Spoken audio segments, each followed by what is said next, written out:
বিরাট শক্তির নজিরবিহীন ফাঁদে পড়ল বিএনপি সরকার। হ্যাঁ, সেই জল্পনা কল্পনা এখন দিবালোকের ন্যায় স্পষ্ট হচ্ছে, অনেকটা ফাঁস হয়ে যাওয়ার মতো। কি সেই জল্পনা কল্পনা? বিএনপি সরকারকে আমেরিকা ক্ষমতা এনে দিয়েছে, যার প্রমাণ খলিল রহমান পররাষ্ট্রমন্ত্রী, এবং আমেরিকার সাথে গোপন চুক্তি হয়েছে নির্বাচনের 3 দিন আগে। এটা রাজনীতিতে স্টাবলিশড। তারপর অনেকের মধ্যে কনফিউশন রয়েছে, আসলে কি তাই? এই সরকার কি তাহলে আমেরিকার কাছে ধরা? যেমন সহজ হিসেব দেখেন, বিএনপির লোকজন এটা মানতে পারেনি, তারা আশ্চর্য হয়েছে। আজও কিন্তু ওই একই আলোচনা চলতেছে রাষ্ট্রপতির ভাষণ নিয়ে, ময়না তদন্ত হচ্ছে আর কি। আবার এর মধ্যে একটা ঘটনা ঘটছে, জাতীয় সঙ্গীত যখন বাজতেছিল, গাইতেছিল না, বাজতেছিল, তখন সবাই দাঁড়াইছে, কিন্তু একটা দল মানে জামাতে ইসলাম এবং 11 দল এনসিপি, ওরা দাঁড়াইতে একটু দেরি করছে। এর পিছনে কারণ জানেন? Sound system. কেন দাঁড়াবে না? ওনারা কি এতটা বেকুব? নিশ্চয়ই এটা সাউন্ড সিস্টেম এত খারাপ ছিল, বুঝাই তো যায় না। হ্যাঁ, বুঝাই যায় না ওটা কি গান বাজাইতেছিল, মানে জাতীয় সঙ্গীত বাজাইতেছিল, না এমনি ভ্যাপো ভ্যাপো করতেছিল, বুঝতে একটু সময় লাগছে। আবার রাষ্ট্রপতির পিছন থেকে একজন সবাইকে এইভাবে দাঁড়াইতে ইশারা করতেছিল। কেন ইশারা করতেছিল? মির্জা ফখরুল সাহেবও ইশারা করতেছিল। কেন ইশারা করতেছিল? ওনারা বুঝতে পারছে আসলে ওই জাতীয় সঙ্গীতের মিউজিকটা বোঝা যাচ্ছিল না সাউন্ড সিস্টেমের কারণে। এখন কথা হচ্ছে, এই সাউন্ড সিস্টেম তো ঠিক করতে হবে। এদের একটা গ্রুপকে বিদেশে পাঠানো উচিত। যে এসি ঠিক করার জন্য, এসির কাজ শেখার জন্য যেভাবে পাঠাইছে, এই সাউন্ড সিস্টেমের জন্য একটি দলকে, মানে একটা টিম বানায়া বিদেশে পাঠানো উচিত। ইরাকে সিরেন সিস্টেমকে ধ্বংস করে দিয়েছে ইরান, অর্থাৎ মার্কিন যুক্তরাষ্ট্রের অন্যতম একটি রকেট সিস্টেমকে অকেজ করে দূতাবাস অ্যাটাক করেছিল ইরান। 2 নম্বর গুরুত্বপূর্ণ খবর, জেলেনস্কিকে এবার সরাসরি দেখে নেওয়ার হুমকি দিল ইরান। 3 নম্বর, নেতানিয়াহুর মৃত্যু নিয়ে আরও গুঞ্জন বাড়ছে। পাশাপাশি ইরানের খার্ক দ্বীপে 90টি বোমা মারা হয়েছে এমন তথ্য পাওয়া গেছে। এবং ইরানের পর এবার নতুন করে মাঠে নামছে হাউসি বিদ্রোহীরা, বলছে বাবুল মান্দাব যে কোনো সময় বন্ধ, এটা হলে ট্রাম্পের খেলা শেষ।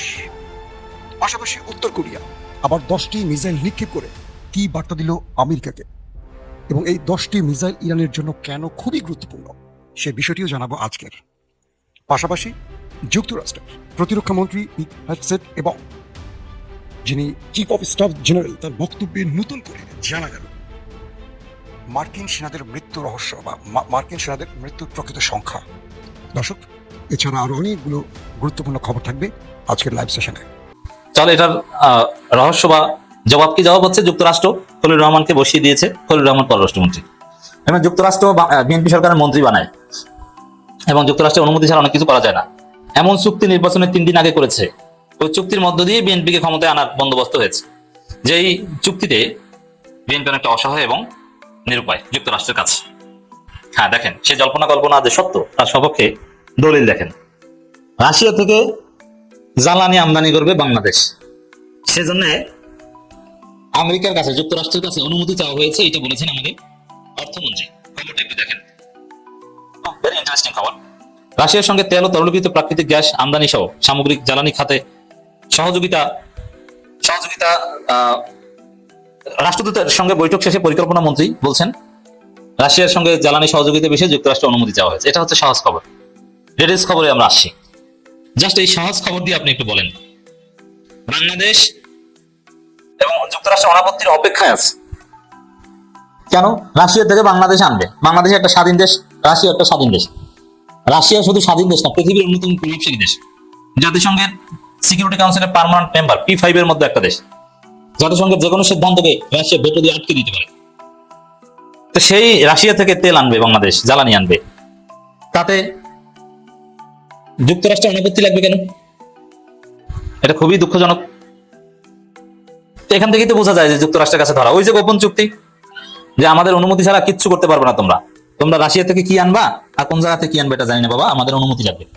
তাহলে ওই নির্বাচনের আগে 3 দিন আগে যে গোপন চুক্তি হয়েছিল সেখানে এই কথা ছিল। তাহলে যুক্তরাষ্ট্রের অনুমতি পত্র লাগবে কেন? দেখেন, এখানে একটা ব্যাখ্যা দিয়ে নি।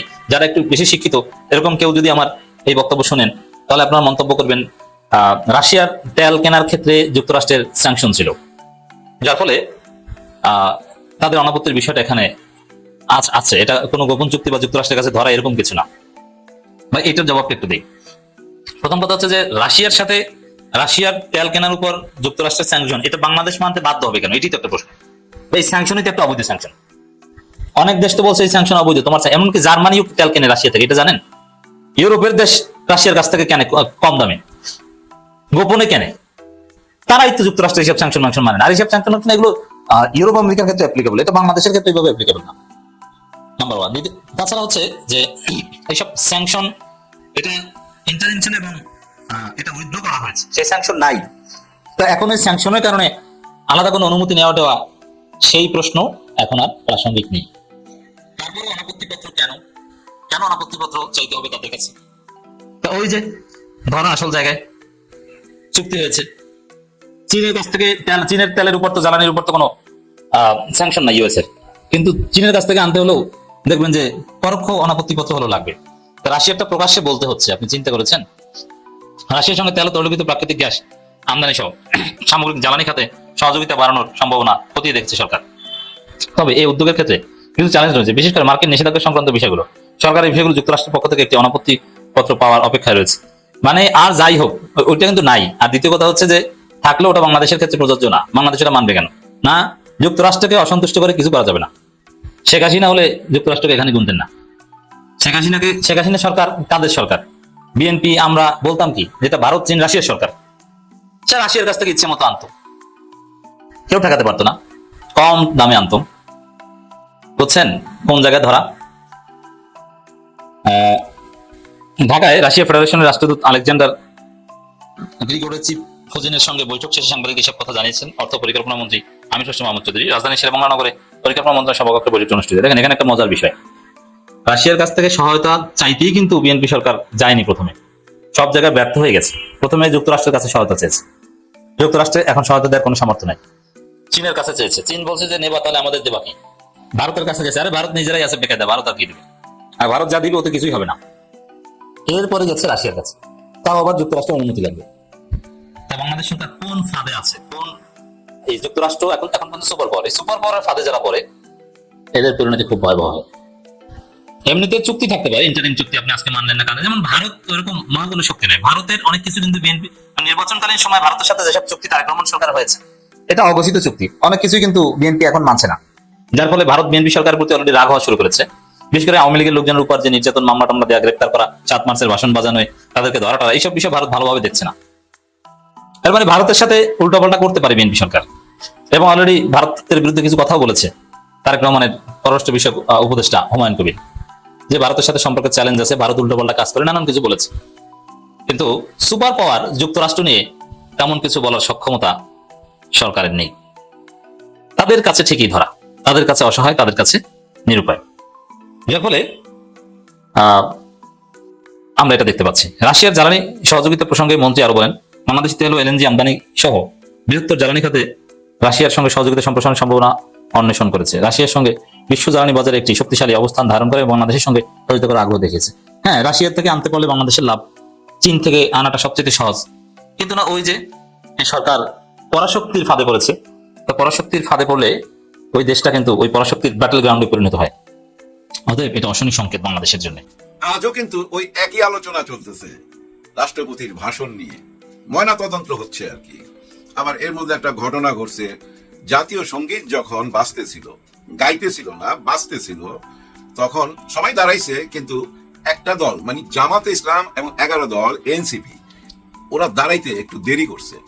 এর পিছনে কারণ জানেন? Sound system. কেন দাঁড়াবে না? ওনারা কি এতটা বেকুব? না, নিশ্চয়ই না। সাউন্ড সিস্টেম এত খারাপ ছিল, বুঝাই তো যায় না। হ্যাঁ, বুঝাই যায় না ওইটা কি গান বাজাইতেছিল, মানে জাতীয় সঙ্গীত বাজাইতেছিল, না এমনি ভ্যাপো ভ্যাপো করতেছিল, বুঝতে একটু সময় লাগছে। আবার রাষ্ট্রপতির পিছন থেকে একজন সবাইকে এইভাবে দাঁড়াইতে ইশারা করতেছিল। কেন ইশারা করতেছিল? মির্জা ফখরুল সাহেবও ইশারা করতেছিল। কেন ইশারা করতেছিল? ওনারা বুঝতে পারছে আসলে ওই জাতীয় সঙ্গীতের মিউজিকটা বোঝা যাচ্ছিল না সাউন্ড সিস্টেমের কারণে। এখন কথা হচ্ছে এই সাউন্ড সিস্টেম তো ঠিক করতে হবে। এদের একটা গ্রুপকে বিদেশে পাঠানো উচিত। ওই যে এসি ঠিক করার জন্য, এসির কাজ শেখার জন্য যেভাবে পাঠাইছে, এই সাউন্ড সিস্টেমের জন্য একটি দলকে মানে একটা টিম বানায়া বিদেশে পাঠানো উচিত। সাউন্ড সিস্টেম সবচেয়ে ভালো হবে ভাই ইরানে। হ্যাঁ, ইরানের সাউন্ড সিস্টেম খুব ভালো আমার জানা মতে। ওইখানে পাঠিয়ে দেওয়া উচিত যে আপনারা এখান থেকে শিখে আসেন। একটা সংসদ হবে যেখানে পার মিনিটে খরচ হয় 2500 টাকার উপরে, সেই জায়গায় কাকে দায়িত্ব দিছে, কেমন মানুষ, তারা পরীক্ষা টরীক্ষা করে নাই ভাই। হ্যাঁ ভাই, কিচ্ছু করে নাই, যার জন্য এই প্রবলেমটা হয়েছে, ভুল বোঝাবুঝি হয়েছে। যাই হোক, এবার আসি আসল কথায়। দেখেন, আমাদের দেশে এখন রাজনৈতিক দল কয়টা? অনেকগুলো আছে। সবাইকে আমি সম্মান জানাই বলতেছি, এই মুহূর্তে যদি আপনারা হিসাবে আসেন, বিএনপি 1 নম্বরে, ওনারা সরকারে আছে, ওনাদের মার্কা কি? ধানের শীষ। এরপরে দেখেন জামাত ইসলাম সবচেয়ে বড় দল এখন, ওনাদের মার্কা কি? দাড়িপাল্লা। এরপরে আসেন এনসিপি, ওনাদের মার্কা কি? শাপলা। কিন্তু আরেকটা নীরবে আছে কিন্তু বড় দল, সেটা হলো আওয়ামী লীগ, নৌকা। এখন দেখেন এই নৌকাও পানিতে, হ্যাঁ পানিতে নৌকা চলে। আবার দেখেন শাপলা কোথায় থাকে? সেটাও পানিতে। আবার দেখেন আপনি ধান লাগাইবেন, পানি ছাড়া ধান বাঁচাইতে পারবেন না, সেটাও পানিতে।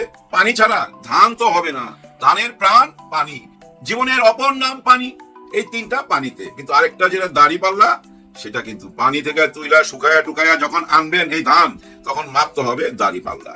এই 4টা দল। আচ্ছা, এই 4টা দলেরই কিন্তু প্রাণ ভ্রমরা আছে। হ্যাঁ, প্রাণ ভ্রমরা আছে, একটু হিসাব মিলাইলি বাইর করতে পারবেন। আমি একটা ভিডিওর অল্প একটু অংশ দেখাই, তাহলে আপনারা বুঝতে পারবেন যে প্রাণ ভ্রমরা কোথায় কোথায় থাকে, কিভাবে থাকে। এই দেখেন,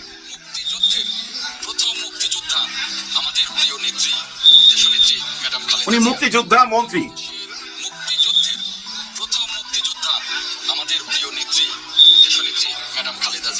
আবার শুনেন, হ্যাঁ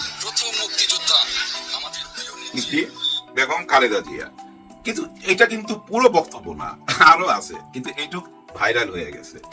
আচ্ছা, এই যে মুক্তিযোদ্ধা শুনে আসতেছি, এটা তো ভাই গত 54-55 বছরের ইতিহাস। সঙ্গে আরেকটা আছে, যখনই আপনি মুক্তিযোদ্ধা বলবেন, অপর পিঠ কি? রাজাকার, অটোমেটিক সেটা চলে আসে। এটা নিয়েই কি আমরা থাকুন? এটা নিয়ে আমাদের রাজনীতি? হ্যাঁ, এটা নিয়েই রাজনীতি। একটু আগে বলছি না, প্রাণ ভ্রমরা। এই বিএনপি প্রাণ ভ্রমরা হচ্ছে মুক্তিযোদ্ধা। হ্যাঁ, মুক্তিযোদ্ধা হচ্ছে ওনাদের প্রাণ ভ্রমরা। কারণ কি? কারণ শহীদ প্রেসিডেন্ট জিয়াউর রহমান বীর মুক্তিযোদ্ধা, বাংলাদেশের স্বাধীনতার ঘোষক। কিন্তু স্বাধীনতার ঘোষণা দিচ্ছেন উনি, ওনার ভাষণের মধ্যেই আছে, বঙ্গবন্ধু শেখ মুজিবুরের পক্ষ হইয়া এই ঘোষণা দিছে। এটাই চরম সত্যি কথা, এটা বদলাইতে পারবে না কেউ। এখন মজার ব্যাপার, প্রাণ ভ্রমরা, এই প্রাণ ভ্রমরা হচ্ছে 71 এবং আমরা মুক্তিযোদ্ধা। আমরা মুক্তিযোদ্ধার পক্ষে, 71-এর পক্ষে এই দেশ আমরা স্বাধীন করছি। এটা হচ্ছে ওনাদের প্রাণ ভ্রমরা। অর্থাৎ বিএনপির যে বডি, এই বডির প্রাণ ভ্রমরা হচ্ছে 71, রাজাকার এবং স্বাধীনতার পক্ষে, বিপক্ষে এই বয়ানগুলা। তো সেম বয়ানগুলা কিন্তু আরেকজনেরও প্রাণ ভ্রমরা। আবার দেখেন, সেম বয়ানগুলা কিন্তু আওয়ামী লীগেরও প্রাণ ভ্রমরা। ওই 71, স্বাধীনতা, মুক্তিযোদ্ধা, রাজাকার, এইসব বয়ান। মানে আমরাই আনছি স্বাধীনতা, আমাদের কারণে স্বাধীনতা, এই দেশ আমাদের। ওনাদেরও এক দাবি, ওনাদেরও একটাই দাবি। এবার বুঝেন। এবার আসি এনসিপি এবং জামাতের প্রাণ ভ্রমরা কোথায়। ওনাদের প্রাণ ভ্রমরা কোথায় বুঝতে পারতেছেন? হ্যাঁ, ওনাদের প্রাণ ভ্রমরা 24-এ। ওনাদের দুই দলের যেমন 71-এ, ওনাদের হইল 24-এ প্রাণ ভ্রমরাটা কি? এই 24-এ স্বৈরা শাসককে যে সরাইছে, এর পিছনে কৃতিত্ব কার? একটু চোখ বুলায় দেখেন তো। সবাই কিন্তু ওই টাইমে বলতেছিল, যখন শেখ হাসিনা যায়নি এই দেশ ছেড়া, আমরা এই আন্দোলনের সাথে নাই, আমাদের ছেলে পেলে এই আন্দোলনের সাথে নাই। ভয় এই কথা বলছে না? বলছে। আসলে সত্যটা কি জানেন? বাংলাদেশের প্রায় সবগুলা দলই ছিল। বিএনপি তো অবশ্যই ছিল, জামাত ছিল, ছাত্র শিবির ছিল, আবার এনসিপি ছিল, যাদেরকে আমরা পরে জানছি এনসিপি হিসাবে, যাদেরকে আমরা পরে এনসিপি নামে চিনলাম, তারাও ছিল। এখন দেখেন, এই দুইটা দলের প্রাণ ভ্রমরা হচ্ছে 24, যার জন্য 24-এর স্বীকৃতিটা ওনাদেরকে আদায় করতেই হবে। না হলে তো ভাই, ওই প্রাণ ভ্রমরা যদি না বাঁচাইতে পারে, 24 যদি না বাঁচাইতে পারে, জামাত ইসলাম, এনসিপি ধুলায় মিশায়া যাবে ভাই, ধুলায় মিশায়া যাবে, অন্ধকারে হারায়া যাবে। এই সময় আর আসবে না, যে সময় এখন আপনাদের হাতে আছে। কোন সময় জানেন?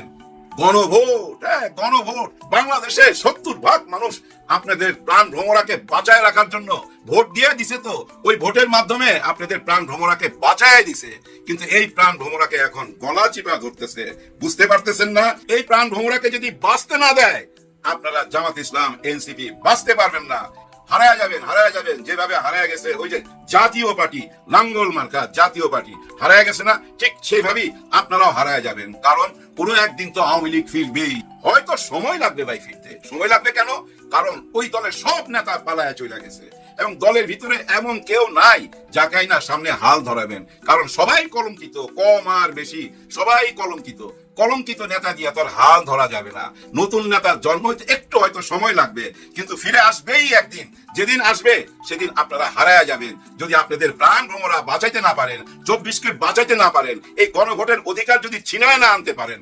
আপনাদের রাজনীতি থাকে না তো কি নিয়ে আপনারা সামনে আসবেন, কি নিয়ে আপনারা অতীতের কলঙ্ক মুছবেন? যে কারণে আপনাদেরকে রাজাকার বলা হয়। অতীতের আপনাদের ওই রেকর্ড মুছতে হইলে 71কে যে রক্ষা করলেন 24-এ, সেটার দাবি তো আদায় করতে হবে, সেটাকে তো প্রতিষ্ঠিত করতে হবে, বুঝাই দিতে হবে যে 71কে আমরাই রক্ষা করছি। অতীতে আমাদের ভুল থাকলো, কিন্তু আমরাই তারা যারা 71কে রক্ষা করছি। 24 না আসলে 71 তো গিলা ফেলাইছিল ভাই, 71 খায়া ফেলাইছিল। আজকে আপনারা মোদির কোনো কথা শুনছেন? শুনেন নাই? মোদি কি বলছে একটু দেখামো, দেখাই একটু দেখি আছে কিনা। बांग्लादेश नेपाल और श्रीलंका तो बिना युद्ध के ही अखंड भारत बनेंगे। কথাটা কি কইছে বুঝছেন? बांग्लादेश नेपाल और श्रीलंका तो बिना युद्ध के ही अखंड भारत बनेंगे। बांग्लादेश नेपाल और श्रीलंका तो बिना युद्ध के ही अखंड भारत बनेंगे। কি বলছে বুঝছেন আপনারা? বাংলাদেশ, শ্রীলঙ্কা, নেপাল অখণ্ড ভারতের অংশ। যুদ্ধ লাগবে না, এমনি এটা নিয়ে নেবো আমরা। নিয়ে তো নিছিলই ভাই, 71 গিলা ফালাইছিল। ওনার কথা থেকে বুঝলেন না? লেটেস্ট কথা, কিন্তু পুরানা কথা না। তার মানে কি জানেন? এই নেপাল, শ্রীলঙ্কা, বাংলাদেশ টার্গেট। বাংলাদেশ আগেই গিলা ফালাইছিল, শ্রীলঙ্কা পারবে না, নেপালও পারবে না। কারণ কি জানেন? ভারতের দালাল খুঁজা পাবেন না নেপালে আর শ্রীলঙ্কায় বর্তমানে, কিন্তু ভারতের দালাল খুঁজা পাবেন এই বাংলাদেশে। আছে ভাই বাংলাদেশে, যার জন্য সাবধান হইতে হবে। অখণ্ড ভারত বানাইতে চায়, মানে ভারতের অংশ বাংলাদেশ। তার মানে কি জানেন? পাকিস্তান থেকে বাংলাদেশকে ওনারা আলাদা করছে ওই অখণ্ড ভারতের অংশ বানাবার জন্য। ভয়াবহ ব্যাপার না? তার অর্থ কি দাঁড়াইলো? 71 তো বেচাই ফেলাইছিল কত সরকার, মানে স্বৈরা শাসক। সেখান থেকে কারা উদ্ধার করছে? জামাত ইসলাম, এনসিপি, বিএনপি এবং ছাত্র শিবির, বাংলাদেশের সবাই। কিন্তু বিএনপি কেন এটা মাইনা নিতে চায় না? মাইনা নিলে তার ক্ষতি কি? বরঞ্চ মানুষের ভালোবাসা পাইবে এবং 5 বছর আরামে দেশ চালাইতে পারবে। পুরো দেশের মানুষই তো সাপোর্ট করবে। তারপরেও কেন চায় না? আমরা বুঝি। মাননীয় প্রধানমন্ত্রী তারেক রহমান সাহেব কি বুঝে না? নিশ্চয়ই বুঝে। আর বুঝে বলেই তো রাজি হচ্ছে না। ব্যাপারটা বুঝেন নাই? বুঝে বলেই রাজি হচ্ছে না। কি বুঝে? যে 24কে যদি আমরা এখন স্বীকৃতি দিয়ে দেই, তাহলে তো ওদের প্রাণ ভ্রমরা বাইচা যায়। এই দলটা তো দাঁড়ায় যায়, জামাত ইসলাম দাঁড়ায় যায়, এনসিপি দাঁড়ায় যায়, মানে দুইটা দল আরো দাঁড়ায় যায় স্ট্রংলি। ওই প্রাণ ভ্রমরাকে যদি স্বীকৃতি দেয়, যার জন্য স্বীকৃতি দিতে চাচ্ছে না, কিন্তু এটাকে মেনে নেওয়া যায়? মেনে নেওয়া যায় না। ওনারা ওনাদের 71-এর প্রাণ ভ্রমরা নিয়ে 54 বছর 55 বছর রাজনীতি করে আসবে। এখন যদি এই 24কে স্বীকৃতি দিয়ে দেয়, তাহলে তো নতুন রাজনীতি চলে আসে। ওনাদের ওই বয়ান আর মার্কেটে বিক্রি হবে না, মানুষকে আর খাওয়াইতে পারবে না। এটাই হলো বাস্তবতা। একবার চিন্তা করেন, ওনাদের তো কোনো ক্ষতি নাই এই জুলাই সনদকে স্বীকৃতি দিতে। কোনো ক্ষতি আছে কি? শপথ যদি নেয়, সংস্কার পরিষদের শপথ যদি ওনারা নিত, কি ক্ষতি হইতো? হইতো না। দেখেন, মহামান্য রাষ্ট্রপতি এসে সংসদে ভাষণ দিল, ওনার অধ্যাদেশ নিয়েই কিন্তু এই গণভোট হয়েছে। ওই গণভোট মানতেছে না ওনার দল। ওনার দল বলতে এখন বিএনপি। হ্যাঁ ভাই, ওনার দল এখন বিএনপি। ওনার দল মানতেছে না। ওইটা নিয়ে একটা অক্ষর শব্দ উচ্চারণ করে নাই। দুইটা ভোটের উনি অনুমতি দিছে নিজেই। হ্যাঁ ভাই, উনি নিজেই দিছে। একটা ভোটের জন্য উনি এখানে ভাষণ দিতে আইছে, একটা ভোটের অধিকার নিয়ে উনি ভাষণ দিতে আইছে। আরেকটা ভোট যে কোথায় চলে গেল সেটা নিয়ে একটা অক্ষরও বলে নাই। কারণ ওই যে প্রাণ ভ্রমরা, ওই প্রাণ ভ্রমরাকে বাঁচতে দিবে না। আর জামাত ইসলাম আর এনসিপি নিশ্চয়ই এটা বুঝতে পারে। আমার মতো অধম যদি বুঝতে পারে, উনারা কি বুঝতে পারবে না? নিশ্চয়ই বুঝতে পারবে। আর সেটা টের পাবেন কখন জানেন? আগামীকাল। প্রথম দিন তো একটুখানি বুঝাই দিছে, বেকারটিয়া, গাদ্দার গাদ্দার। হ্যাঁ ভাই, সারা পৃথিবীতে নিউজ হয়ে গেছে তো। আগামীকাল দেখবেন নতুন খেলা শুরু হবে। হ্যাঁ ভাই, নতুন খেলা শুরু হবে। কারণ প্রাণ ভ্রমরাকে তো বাঁচাইতেই হবে, 24কে বাঁচাইতেই হবে। 1,500 মা বোনের বুক খালি হয়েছে, তাদের রক্তের উপরে দাঁড়ায় কেউ গাদ্দারি করে চলে যাবে? এইটা কি হয়? হইতে পারে না। জনগণের অধিকার আদায় করে দিতে হবে। এই বিরোধী দলকে, এনসিপি কে, জামাত ইসলামকে, ওনাদের প্রাণ ভ্রমরাকে বাঁচাইতে হবে। ওই প্রাণ ভ্রমরা যদি বাঁচাইতে পারেন, তাহলে বাংলাদেশকে বাঁচাইতে পারবেন, নতুন বাংলাদেশের সন্ধান পাবেন। যাই হোক ভাই ব্রাদার, আমি বুঝাইতে পারলাম কিনা জানি না। 71-এর প্রাণ ভ্রমরা ওই দুই দলের, আর এই দুই দলের প্রাণ ভ্রমরা 24-এ। এইটুকু বুঝাইতে পারছি তো? সবাই জন্য সবাই দোয়া করবেন এবং প্রাণ ভ্রমরার জন্য দোয়া করবেন। নিশ্চয়ই আমাদের জনগণের অধিকার ওনারা ছিনে আনবে। বিরোধী দলের কাজই তো এটা। সবাই ইরাকে সিরেন সিস্টেমকে ধ্বংস করে দিয়েছে ইরান, অর্থাৎ মার্কিন যুক্তরাষ্ট্রের অন্যতম একটি রকেট সিস্টেমকে অকেজ করে দূতাবাস অ্যাটাক করেছিল ইরান। 2 নম্বর গুরুত্বপূর্ণ খবর, জেলেনস্কিকে এবার সরাসরি দেখে নেওয়ার হুমকি দিল ইরান। 3 নম্বর, নেতানিয়াহুর মৃত্যু নিয়ে আরও গুঞ্জন বাড়ছে। পাশাপাশি ইরানের খার্ক দ্বীপে 90টি বোমা মারা হয়েছে এমন তথ্য পাওয়া গেছে। এবং ইরানের পর এবার নতুন করে মাঠে নামছে হাউসি বিদ্রোহীরা। বলছে বাবুল মান্দাব যে কোনো সময় বন্ধ। এটা হলে ট্রাম্পের খেলা শেষ। পাশাপাশি উত্তর কোরিয়া আবার 10টি মিসাইল নিক্ষেপ করে কি বার্তা দিল আমেরিকাকে, এবং এই 10টি মিসাইল ইরানের জন্য কেন খুবই গুরুত্বপূর্ণ সে বিষয়টিও জানাবো আজকের। পাশাপাশি যুক্তরাষ্ট্রের প্রতিরক্ষা মন্ত্রী পিট হেগসেট এবং যিনি চিফ অফ স্টাফ জেনারেল তার বক্তব্যে নতুন করে জানা গেল মার্কিন সেনাদের মৃত্যু রহস্য বা মার্কিন সেনাদের মৃত্যুর প্রকৃত সংখ্যা। দর্শক, এছাড়া আরো অনেকগুলো গুরুত্বপূর্ণ খবর থাকবে আজকের লাইভ সেশনে। সাতক্ষীরা থেকে দেখছেন না? জি, নেতা কাকু কি মরছে? ওরে নেতা কাকু, নামটা সুন্দর হয়েছে না ভাই, নেতা কাকু। দর্শক চলেন আমি একটা একটা করে ধারাবাহিক খবর দিই। আমি সবসময় নাম বলতে পারবো না, আপনি একটু মেনে নেবেন। আপনারা চান আপনাদের নাম বলি। রোমানিয়া থেকে যিনি দেখছেন, সৌদি আরব, দাম্মাম, ইতালি থেকে, মালয়েশিয়া থেকে, গ্রিস থেকে, চট্টগ্রামের বন্ধুরা কোথায়, কক্সবাজার থেকে নুরুল আব্বাস, জি হাতিয়া থেকে দেখছেন। হাতিয়া তো আমাদের মাসুদের বাড়ি, তাই না? ওখানকার এমপি হয়েছে মাসুদ, আমাদের ছোট ভাই। প্রথম যে খবর দিয়ে শুরু করতে চাই, ইরাক, সেখানে বাগদাদে মার্কিন পাশাপাশি পশ্চিমা বা ইউরোপীয় অনেক মিত্ররা অবস্থান করছে। সেখানে আমেরিকা, ইসরায়েল, ফ্রান্স, অনেক ঘাঁটি আছে। তো ইরাক থেকে ইরানে আক্রমণ হয়েছে কয়েক দফা। এবার খামেনি বাহিনী তারা ইরাকের ভেতরে যে দূতাবাসটি আছে বাগদাদে, আমেরিকান দূতাবাস, সেখানে সিরেম সিস্টেম ধ্বংস করে দিয়েছে। সিরেম সিস্টেমটা কি আসলে? এটা হলো কাউন্টার রকেট আর্টিলারি রকেট সিস্টেমটিকে আর কি বলা হয়। তো এই সিস্টেমটিকে অকেজো করে দিয়েছে ইরান একটি ড্রোন হিট করে। এটার কার্যকারিতাটা কি আসলে? অর্থাৎ সিরেম সিস্টেমটি হলো মার্কিন দূতাবাসের এই সিস্টেমটি এখান থেকে শত্রুর প্রত্যেকটি পদক্ষেপ নজরদারি করে। সেটা রকেট বলেন, মিসাইল বলেন, ড্রোন বলেন, প্রত্যেকটির অতিরিক্ত সিগন্যাল মূল কন্ট্রোল টাওয়ারকে এরা প্রেজেন্ট করে। বলা হচ্ছে যে এই সিস্টেমের মাধ্যমে আমেরিকা শত্রুর যে কোনো আক্রমণ আগে টের পেয়ে যায়। তো ইরান এবার যে খেলাটা খেলছে, ইসরায়েল এবং আমেরিকার প্রত্যেকটি সিস্টেম তারা আগে ধ্বংস করছে, পরবর্তী অ্যাটাক করছে। কারণ এই সিস্টেম থাকলে ইরানের প্রচুর মিসাইল খরচ হবে। এখন ইরান কাঙ্ক্ষিত লক্ষ্যে অনায়াসে মিসাইল ঢোকাতে পারে, রকেট ঢোকাতে পারে। তো কি করলো? ইরাকের বাগদাদে সে মার্কিন যে সিস্টেমটি, সিরেম সিস্টেমটি ছিল, ইরান সেখানে আগে আক্রমণ করে সেটাকে ধ্বংস করে দেয়। এরপর আমেরিকার চোখ অন্ধ হয়ে যায়, মানে আর দেখতে পাচ্ছে না তাদের কন্ট্রোল টাওয়ার, তাদের প্রতিরক্ষা ব্যবস্থা অকেজো হয়ে পড়ে। তারপর বলা হচ্ছে বেশ কিছু মিসাইল এবং ড্রোন দিয়ে হিট করা হয় সেই অঞ্চলে, এবং বলা হচ্ছে দূতাবাসের অনেক কর্মকর্তা এই ঘটনার পর সেখান থেকে পালাতে শুরু করেছেন। কতজন পালিয়েছেন, কোথায় পালিয়েছেন, সেই বিষয়টি এখনো নিশ্চিত হওয়া যায়নি।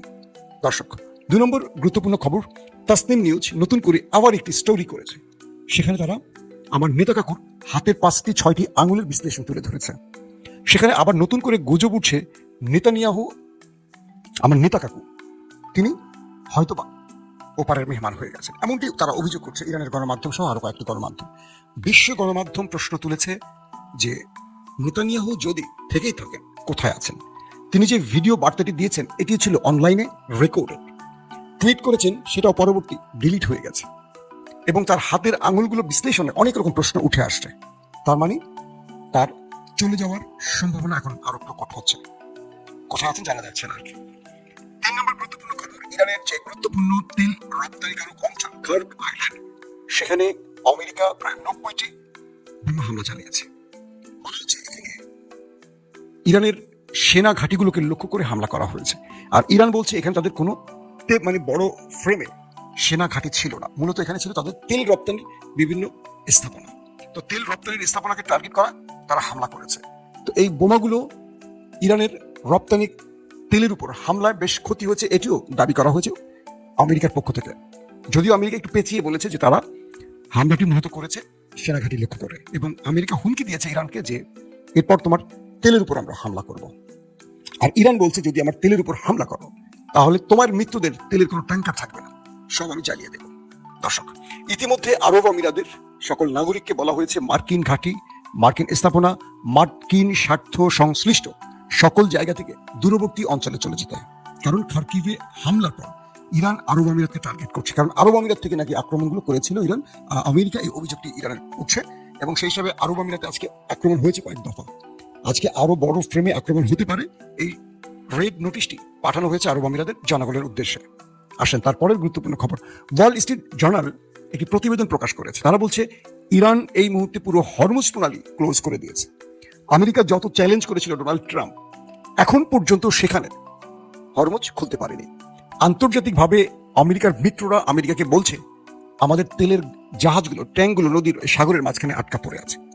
তুমি যুদ্ধ ছড়িয়ে দিয়ে এখন আমাদের বিপদে ফেলে দিয়েছো, এখন পাহারা দিয়ে আমাদের জাহাজ বের করে দাও। কিন্তু আমেরিকান নেভি পিছু হচ্ছে, কারণ ইরান সেখানে মাইন পুঁতে রেখেছে। পাশাপাশি ইরান সেখানে শত্রু জাহাজ দেখা মাত্রই হামলা করছে। তবে নতুন একটি তথ্য এসছে এরকম, ইরানের পক্ষ থেকে জানানো হয়েছে, যারা হরমুজ প্রণালী দিয়ে তেল নিয়ে আসা যাওয়া করতে চায় তাদের জন্য একটি ছোট্ট শর্ত আছে। সেটি কি?